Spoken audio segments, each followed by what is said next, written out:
नहीं लगाए ताकि अपना क्षेत्र पूरा हरा भरा हो जाए और जो जो बच्चे पढ़ रहे हैं उनको कहीं न कहीं सेट करें। छोटी छोटी भी पोस्टों पे अगर सेट कर देते हैं अपन तो उनका घर का रोजगार तो चले।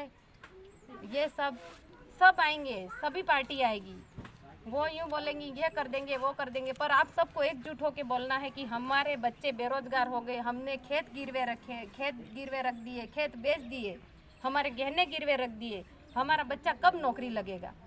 कितना भी पढ़ जाए बच्चा पर वहाँ पेपर आउट हो रहे हैं, कितनी बार पेपर आउट, हर एग्जाम में ऐसा हो रहा है कि हर भर्ती में पेपर आउट हो रहे हैं, तो बच्चे कहाँ से नौकरी लगे बेचारे। कितना भी टैलेंट हो, अभी खेत गिरवे रख के अपन जयपुर भेजते हैं, बच्चा 1 नंबर से रह जाता है, नौकरी नहीं लगता है, पर माँ बाप को कितना दुख होता है और बच्चे को भी कितना दुख होता है। यहाँ तक कि बच्चे आत्महत्या कर लेते, इतना पढ़ते फिर भी हमारा सिलेक्शन नहीं हुआ। क्यों?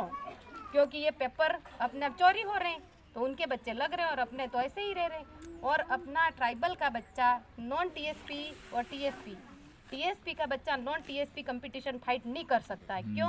क्योंकि अपने बच्चों को इतनी सुविधाएं नहीं मिलती हैं। अपना बच्चा खेत में काम करे बेचारा और पढ़ने जाए, कैसे पढ़ सकता है, वो आगे कैसे बढ़ सकता है। तो इन सब का यूँ ही है कि इनको शिक्षा से आगे बढ़ने ही नहीं देना, ताकि ये नीचे ही रहे और हमारे पीछे दौड़ते रहें। तो सिर्फ मेरे तो यही कहना है, अपनी समाज को शिक्षा से आगे बढ़ाना है। स्वास्थ्य, रोजगार, भले कोई भी सरकार आए, स्वास्थ्य और रोजगार, बच्चों को कैसा भी रोजगार मिलना चाहिए ताकि वो अपने घर परिवार के साथ में रह के रोटी खा सके और आराम से चैन की नींद सो सके।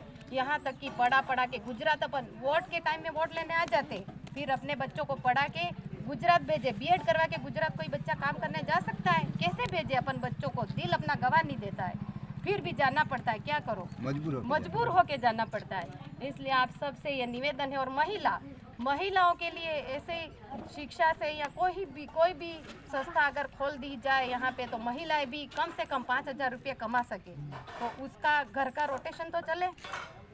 ये भी अगर सरकार नहीं करती है तो मैं महिला होने के नाते महिलाओं को यही कहना चाहती हूँ, और शिक्षा से ही आगे बढ़ाना महिलाओं को भी, क्योंकि आजकल महिलाएं भी बहुत पढ़ी लिखी हैं। अपनी पंचायत में भी बहुत बेरोजगार महिलाएं बैठी है, पर उनको शिक्षा के माध्यम से आगे बढ़ाना है। यही इतना ही मैं कहना चाहती हूँ। अब आप सब विचार विमर्श करके, भले कुछ भी हो, हार जीत तो होती रहती है, सबका सहयोग, सबका विकास, सबका साथ मेरे को चाहिए। और मतदान, एक बार आप मत का दान कर दो तो अपन कैसे भी करके समाज को सब मिल के आगे बढ़ाएंगे। यूँ नहीं कि मैडम अकेले, अभी आप यूँ समझो कि आप ही कैंडिडेट हो, आप ही विधायक हो, तो यूँ करके अपन काम करेंगे तो ही आगे बढ़ेंगे, वरना अपन आगे नहीं बढ़ सकेंगे। इन्हीं शब्दों के साथ मैं मेरी वाणी को विराम देती हूँ।